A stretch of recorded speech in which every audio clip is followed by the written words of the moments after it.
on his coronation day. Once more, his subjects lined the streets and the city wall.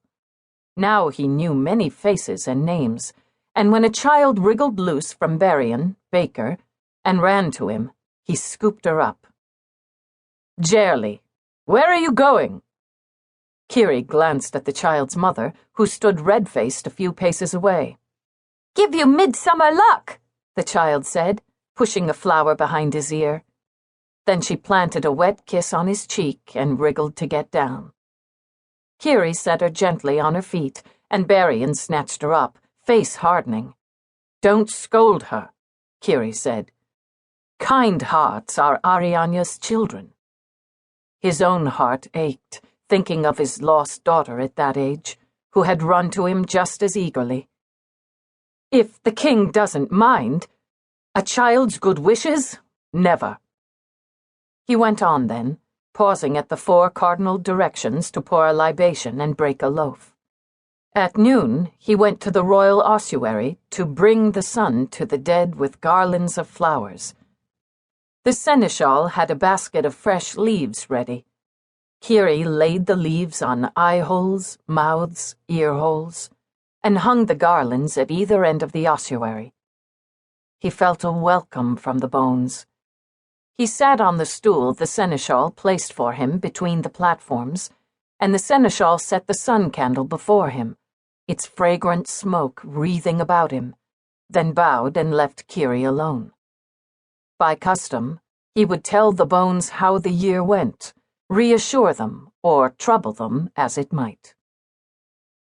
He had visited the ossuary several times since his coronation, reading over the stories incised on the bones, aware of something he could not define.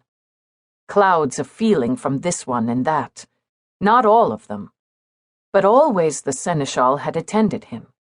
This was his first visit truly alone, and the first when he had a report to make.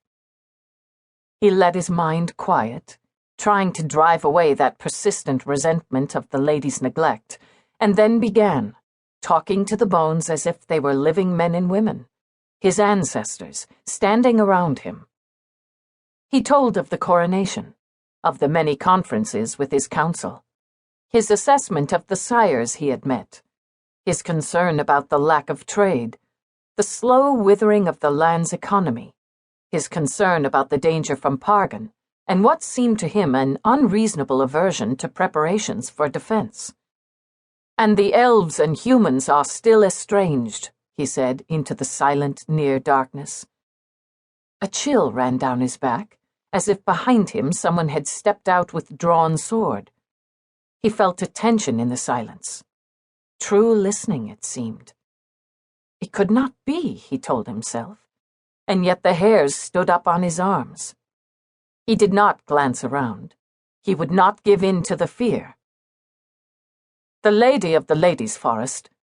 The sun candle flared, the flame rising to the level of his knees as he sat on the stool. Kieri felt sweat break out on his forehead. Were elves listening? So much the better, then. Perhaps they would carry his message to her.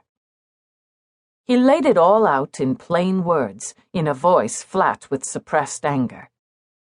She was his grandmother and his co-ruler. She owed him the courtesy of her presence, and the kingdom the courtesy of her attention and her assistance. She had changed since the coronation, and he did not know why. He was angry, he admitted to the bones, that she had neglected what he saw as her plain duty, and yet he was not free to act as he would if he were sole ruler. Even that day, that sacred morn of midsummer, she had ignored his request and come to the grove only at the final moment. As if physical hands touched his face, he felt something. A warmth on his right cheek, a coolness on his left. Something of his father, the merest hint of a man's firm, warm hand on his sword side, the merest hint of a woman's softer, cooler hand on his heart side. His heart stuttered a moment, then beat on. He could not speak aloud. He asked the question in his mind. "Are you father, sister?"